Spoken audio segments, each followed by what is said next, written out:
So I was just thinking about detachment, and I was just thinking about there's only one way out of the matrix, and that's, like detachment, and what all of the yogis in divine union have said for so many thousands of years. And I was just thinking about that. And I thought, well, people are going to say, so how do you do detachment then? How do you do detachment then, Ben? And I thought, well, that's what they've all been going on about. It's basically mind over matter. And detachment. And I thought, well, how? It's fasting. Fasting is really good for detachment. I've found out with my experience. Okay, nothing I've read or been taught by anything or anyone. Just through my life, I've found out via fasting that you get a lot of detachment, and it's a good way to learn detachment in general, like from anything. So you know how people say and make videos on emotional detaching, after relationships and stuff like that.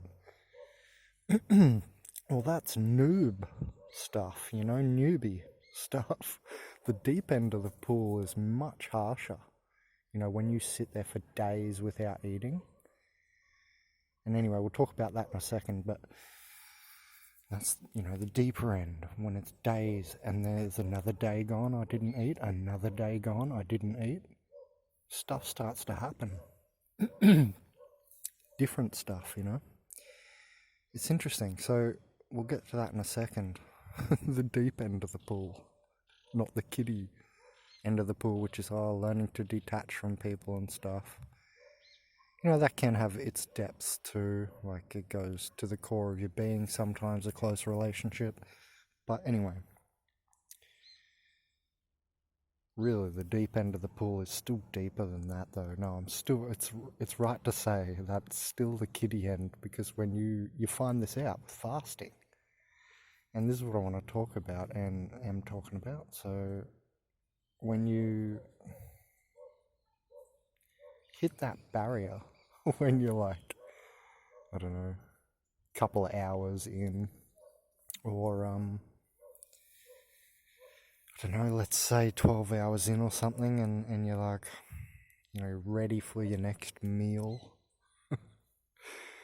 and you've got to say no because you're fasting, and I'm talking about dry fasting now, which is, basically the extreme deep end of fasting. Because, a shallow end of fasting is, going on a fruitarian fast, or even a vegan fast, or even a liquidarian, just drinking stuff. And then, do you allow yourself smoothies, or are you just talking teas now? So there's all sorts of fasts, and then you can do breatharianism, which is basically what we're talking about, where you don't drink or eat, and it's just basically you eat inner light, your own inner light. Your cells start to turn inward, higher, onward, and upward, inward dimensionally.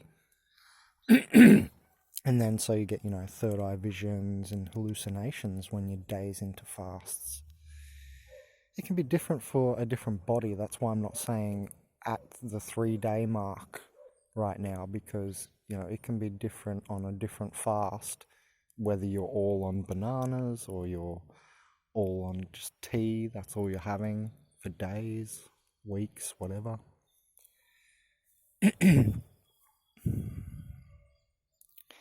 there's points that come, because you hit these walls of, and what you start to realize is you're hitting walls of your mentality.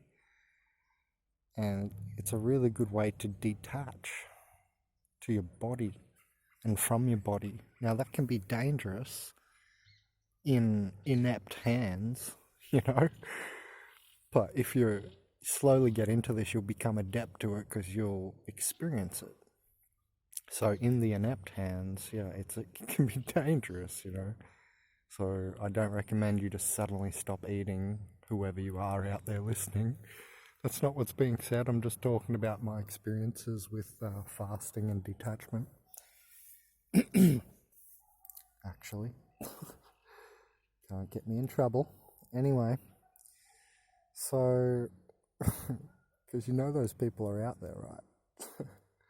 Anyway, so when you come up against these walls, you have the chance to detach from that. So say you're eating just meat, poultry, eating yogurts, your cheese, your dairies. Say you're eating bread, and then you have some side vegetables, maybe a salad here and there that's tiny on the plate, with chunks of meat and chunks of other things. If you're on, we call that the Standard American Diet, the SAD acronym, by the way, Standard American Diet, SAD. Yeah, sad. Well, depression rates are rising and suicides are happening. It's going up. And I think that's a good acronym to put to it. So that's what I'm talking about, just the normal food. So say you're on that, you're on the normal food and you're approaching a fast. Then, you hit the first walls. They're tiny walls of, oh shit, I can't eat my meat sandwich this afternoon. Dang, I had that in mind, You see how you kind of had it in mind, and you're connecting with the parasites' minds there. So actually, some might say that's the dangerous end of things.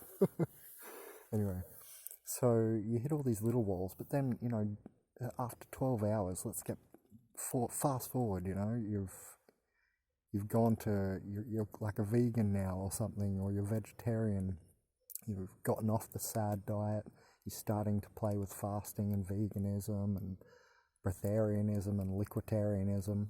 So say we're there now, and after 12 hours, you're like, oh, expecting your next meal. And so that's a little bit deeper in the pool now, You're like, well, it's a meal. I need that nutrition. And you start talking to yourself, like, I need that vitamin, I don't know, B. Because vitamin B, they say you need every day, and it's very energetic like that. And I do think, it's helpful to have often. And look, you shouldn't be fasting all the time unless that's what you want to do. And yeah, it will have effects on your body. But the thing is, what's funny about people like that Prahalhad and, like full yogis that fully fast all the time, is like you get an influx of light, because I've done this. One of my higher resonances is Yogi Alamad Palakrash. This is another spirit name that came to me for my higher aspects, higher resonances, not just my ego life, for instance.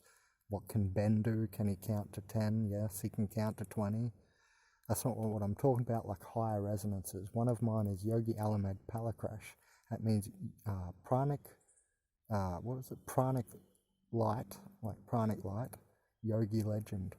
And what's interesting about that is, prana is very associated with will force. And via my experience, I've gone through all these little fasts on different things, and then even dry fasting. And this is all given to me via the universe or via the planet, or I don't know, just reality. And so it's been my experience to go through fast unwillingly, you know what I mean? Like I didn't have money, I was a student getting paid, little, and I'd run out of money in the second week. We got paid every second week in Australia. And that was the student's wage, and it was under the poverty line. I was living under the poverty line for a decade. And so you have to get very smart, and then at some point when you get smarter in your eating, you get to fasting as well, and you're like, well, I can just not eat and not spend the money. And then go, wild food foraging, and those foods are very strong, and that's proven with scientific articles that wild foods are stronger because they have to make those extra compounds to fight off whatever in the environment they're fighting off. So it's been found that, wild plants are stronger than like the store-bought man-raised plants, you know. And so you get to that point where you're like, okay, I can wild food forage and get my food half for free, and then fast a bit and get another quarter of my food for free, you know. And you start eating light more. You know, it brings on prana, which is 10D or 10th dimensional energy, and it's very high energy, and it's associated with your will force. And via, you know, more will force, you will build more chi, 5th dimensional nerve force as well, just inherently, because creation creates down dimensionally. And so you get to this point where you're at the point where you're playing around with liquiditarianism, veganism, you're off the sad diet, you know about wild food foraging and permaculture and blah, blah, blah. And you hit these walls. There's still walls there. There's so many walls. There's endless walls, hey.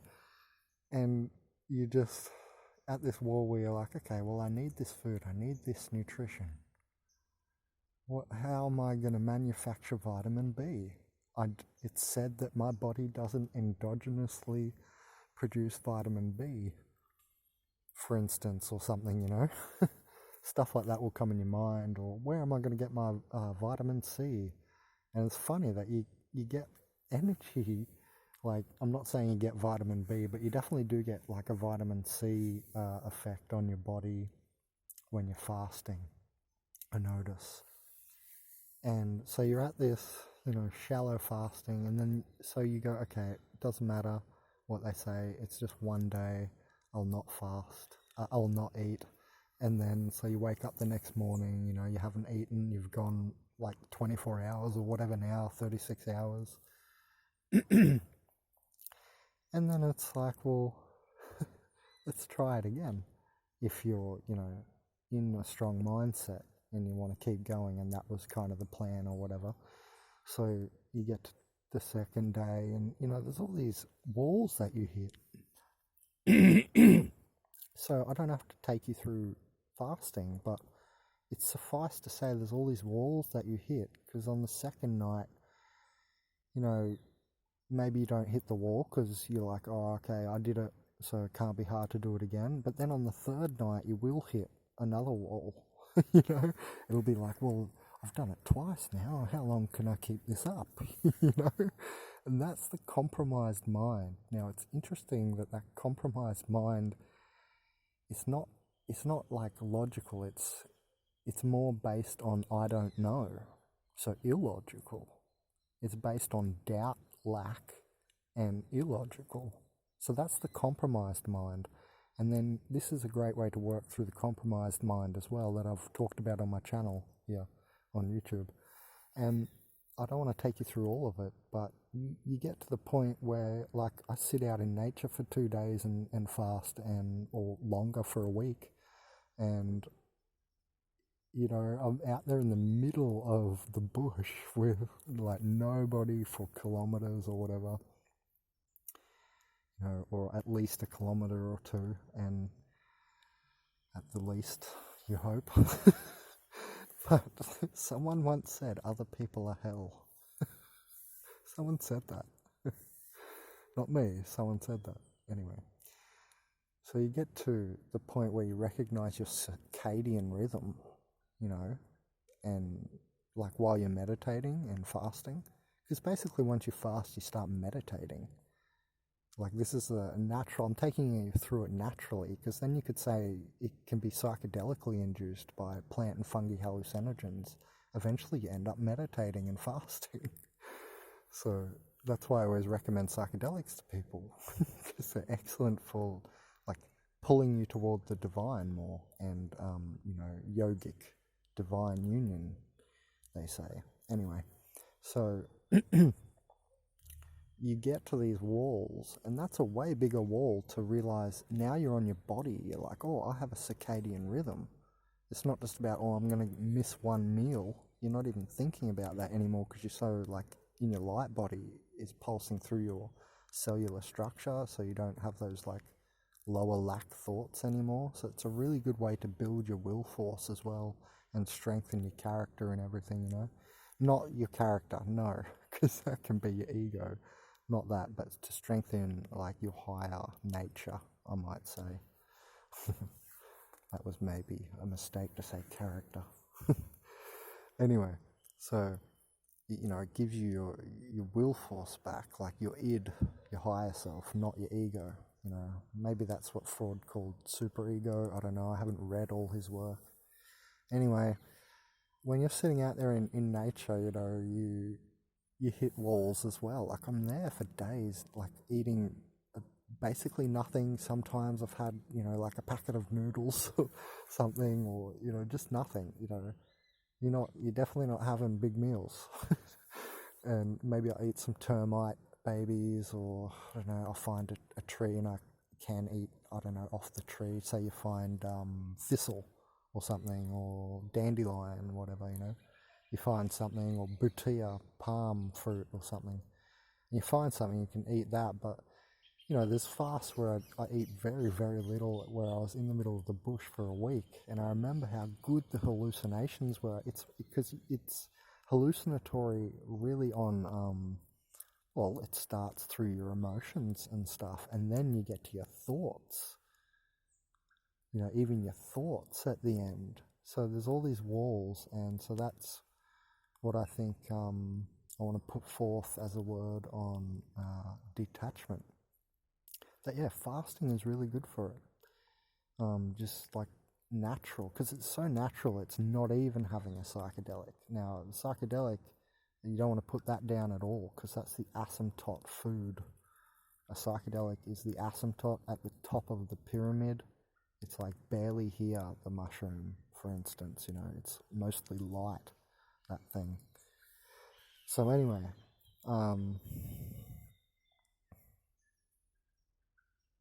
that's what I want to put forth for, you know, detachment, because it's the natural process. So if you go out into nature, and not fasting in the city, that's not what was mentioned. Don't put words in my mouth, thoughts in my think.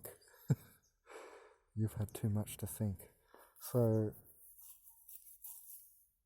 detachment via fasting and grounding, I might say, but what I mean is just the natural process of sitting in nature, and fasting in nature. So, you know, take off your shoes style, you know. Okay.